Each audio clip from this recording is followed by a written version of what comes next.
ਨਾਲ ਮੌਜੂਦ ਨੇ ਜੀ ਸੁਰਿੰਦਰ ਸਿੰਘ ਸ਼ੇਰਗਿੱਲ ਜੀ। ਸੁਰਿੰਦਰ ਸਿੰਘ ਸ਼ੇਰਗਿੱਲ ਜੀ ਆਇਆਂ ਨੂੰ, ਸਤਿ ਸ੍ਰੀ ਅਕਾਲ ਜੀ, ਸਵਾਗਤ ਹੈ। ਔਰ ਰੂਬਰੂ ਜੇ ਤੁਸੀਂ ਪ੍ਰੋਫੈਸਰ ਸ਼ੇਰ ਸਿੰਘ ਕੰਵਲ ਜੀ ਦੇ। ਹਾਂਜੀ, ਸ਼ੇਰਗਿੱਲ ਜੀ ਦਾ ਬਹੁਤ ਬਹੁਤ ਸਵਾਗਤ ਹੈ ਜੀ ਕਵੀ ਦਰਬਾਰ ਚ। ਜੀ ਆਏ ਸ਼ੇਰਗਿੱਲ ਸਾਹਿਬ। ਮੱਲੀ ਸਾਹਿਬ, ਪ੍ਰੋਫੈਸਰ ਸਾਹਿਬ, ਸਾਰੇ ਸਰੋਤੇ ਜਨ ਤੇ ਸਾਰੇ ਸੁਣਨ ਵਾਲਿਆਂ ਨੂੰ ਸਤਿ ਸ੍ਰੀ ਅਕਾਲ ਜੀ। ਜੀ ਸਾਹਿਬ ਵੱਲੋਂ ਸਤਿ ਸ੍ਰੀ ਅਕਾਲ ਜੀ। ਜੀ ਆਇਆ ਜੀ। ਮੱਲੀ ਸਾਹਿਬ, ਕੁਦਰਤ ਦਾ ਪਸਾਰਾ ਤੇ ਮਨੁੱਖ ਕੁਦਰਤ ਨਾਲ ਲੈ ਪਿਆ ਠਕੇਲੀਆਂ ਕਰਨ। ਮਾਲਕ ਨੇ ਕੁਦਰਤ ਦਾ ਪਸਰਿਆ ਪਸਾਰਾ, ਇਹ ਖੰਡਾਂ ਬ੍ਰਹਿਮੰਡਾਂ ਦਾ ਰਚਿਆ ਕਾਰਾ। ਇਹ ਮੈਦਾਨ, ਨਦੀਆਂ, ਇਹ ਤਰਬਰ, ਇਹ ਜੰਗਲ, ਇਹ ਸਾਗਰੇ, ਪਰਬਤ, ਲੱਗੇ ਹੋਏ ਮੰਗਲ। ਹਾੜਾਂ ਦੀ ਛਾਤੀ ਜੋ ਚੱਲਣ ਪੁਹਾਰੇ, ਦੁੱਧ ਚਿੱਟੀਆਂ ਬਰਫਾਂ ਦੇ ਅਜਬ ਨਜ਼ਾਰੇ।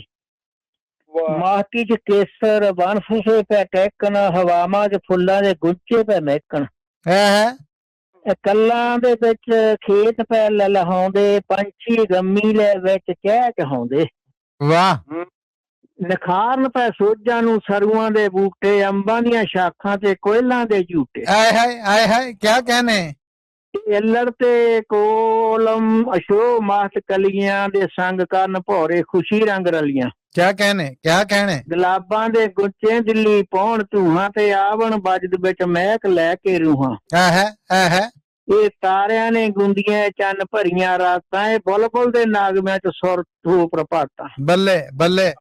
ਸਬਜ ਘਾਹ ਤੇ ਗੁੰਦੇ ਹੋਏ ਸ਼ਬਨਮ ਨੇ ਮੋਤੀ, ਜਿਉਂ ਲਾਲਾਂ ਦੀ ਮਾਲਾ ਕਿਸੇ ਨੇ ਪਰੋਤੀ।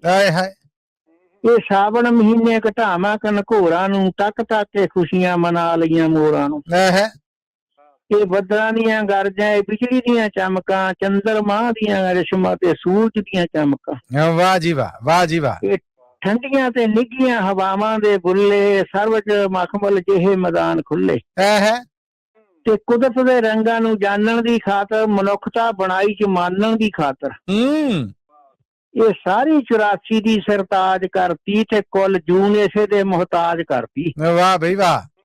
ਨੂਰਾਂ ਦੇ ਅੰਮ੍ਰਿਤ ਪੈਸੇ ਦੇ ਵਰਸਣ, ਦੇ ਉੱਤੇ ਵੀ ਇਹੋ ਜਿਹੀ ਦੇਹੀ ਨੂੰ ਤਰਸਣ। ਜਿਉਂ-ਜਿਉਂ ਵਿਕਾਸ ਚ ਆ ਗਈ ਮਨੁੱਖਤਾ, ਤੇ ਦੁਨੀਆ ਦੇ ਹਰ ਥਾਂ ਤੇ ਛਾ ਗਈ ਮਨੁੱਖਤਾ। ਵਾਹ ਜੀ ਵਾਹ। ਦਿਨੋਂ ਦਿਨ ਵੱਧਦੀ ਗਈ ਜਾਂ ਆਬਾਦੀ, ਤੇ ਅਕਲਾਂ ਦਿਮਾਗਾਂ ਚ ਆ ਗਈ ਆਜ਼ਾਦੀ। ਇਹ ਕੁਦਰਤ ਦੇ ਰੰਗਾਂ ਨੂੰ ਵੀ ਜੋੜ ਜਿਉਂ ਲੱਗ ਪਏ, ਇਹ ਕੁਦਰਤ ਦੇ ਜੀਵਾਂ ਨੂੰ ਸੁਖਣ ਖੋਣ ਪਏ। ਕਿਆ ਕਹਿਣੇ। ਕੋਇਲਾਂ ਦੇ ਗੀਤਾਂ ਦੀ ਗੁੰਜਾਰ ਖੋ ਲਈ, ਮੋਰਾਂ ਤੋਂ ਫੁੱਲਾਂ ਦੀ ਗੁੰਜਾਰ ਖੋ ਲਈ।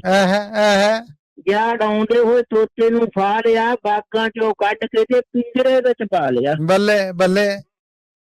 ਟਿੱਚੜਾਂ ਬਕੇਰਿਆਂ ਦੀਆਂ ਲੁੱਟੀਆਂ ਬਹਾਰਾਂ, ਕਿੱਲਿਆਂ ਤੇ ਬੰਨ ਲਈਆਂ ਹਰਨਾਂ ਦੀਆਂ ਡਾਰਾਂ। ਆਏ ਹਾਏ। ਸਿੰਘਾਂ ਤੇ ਹਾਥੀਆਂ ਦੇ ਜੋਰਾਂ ਨੂੰ ਜਿੱਤ ਲਿਆ, ਤੇ ਦਰਿਆਵਾਂ ਸਾਗਰ ਦੇ ਸ਼ੋਰਾਂ ਨੂੰ ਜਿੱਤ ਲਿਆ। ਕਿਆ ਕਹਿਣੇ। ਇਹਨਾਂ ਪੌਣ ਪਾਣੀ ਤੇ ਅੱਗ ਨੂੰ ਵੀ ਕੱਢ ਲਿਆ, ਸੂਰਜ ਦੀਆਂ ਕਿਰਨਾਂ ਤੇ ਬਿਜਲੀ ਨੂੰ ਫੜ ਲਿਆ।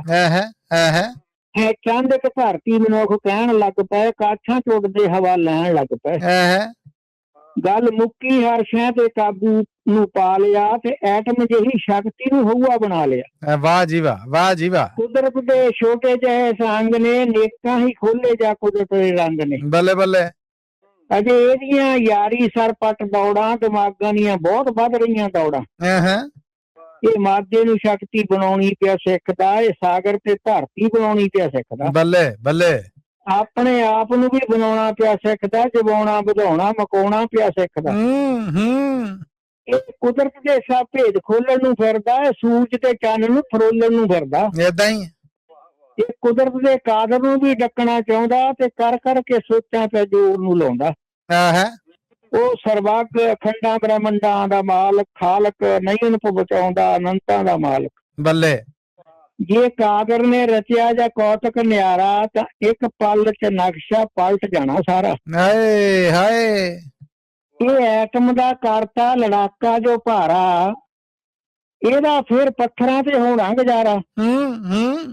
ਮੱਲੀ ਸਾਹਿਬ, ਇਹ ਐਟਮ ਦਾ ਕਰਤਾ ਲੜਾਕਾ ਜੋ ਭਾਰਾ, ਫਿਰ ਇਹਦਾ ਪੱਥਰਾਂ ਤੇ ਹੋਣਾ ਗੁਜ਼ਾਰਾ। ਕਦੇ ਨਾ ਕਦੇ ਕਿਸੇ ਕਾਦਰ ਦੇ ਨਹੀਂ ਅੰਤ ਪਾਏ, ਮਗਜ ਕਈਆਂ ਦਿਲਬਰ ਤਰ੍ਹਾਂ ਦੇ ਖਪਾਏ। ਕਦੇ ਕਿਸੇ ਕਾਦਰ ਨੇ ਨਹੀਂ ਅੰਤ ਪਾਏ, ਮਗਜ ਕਈਆਂ ਦਿਲਬਰ ਤਰ੍ਹਾਂ ਦੇ ਖਪਾਏ। ਬੱਲੇ ਬੱਲੇ ਬੱਲੇ ਬੱਲੇ। ਕਿਆ ਕਹਿਣੇ, ਕਿਆ ਹੀ ਕਹਿਣੇ।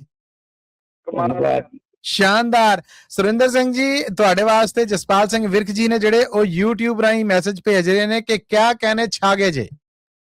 ਧੰਨਵਾਦ ਜੀ, ਧੰਨਵਾਦ ਜੀ। ਮੋਹਨ ਲਾਲ ਜੀ ਨੇ ਜਿਹੜੇ ਉਹ ਭਰਵੀਂ ਦਾਤ ਭੇਜ ਰਹੇ ਨੇ YouTube ਰਾਹੀਂ ਤੁਹਾਡੀ ਇਸ ਪੇਸ਼ਕਾਰੀ ਦੀ। ਧੰਨਵਾਦ, ਧੰਨਵਾਦ ਜੀ। ਕਿਆ ਬਾਤ ਹੈ, ਰੌਣਕ ਲਾ ਚੱਲੇ ਜੇ। ਬਹੁਤ ਧੰਨਵਾਦ ਆਪ ਜੀ ਦਾ।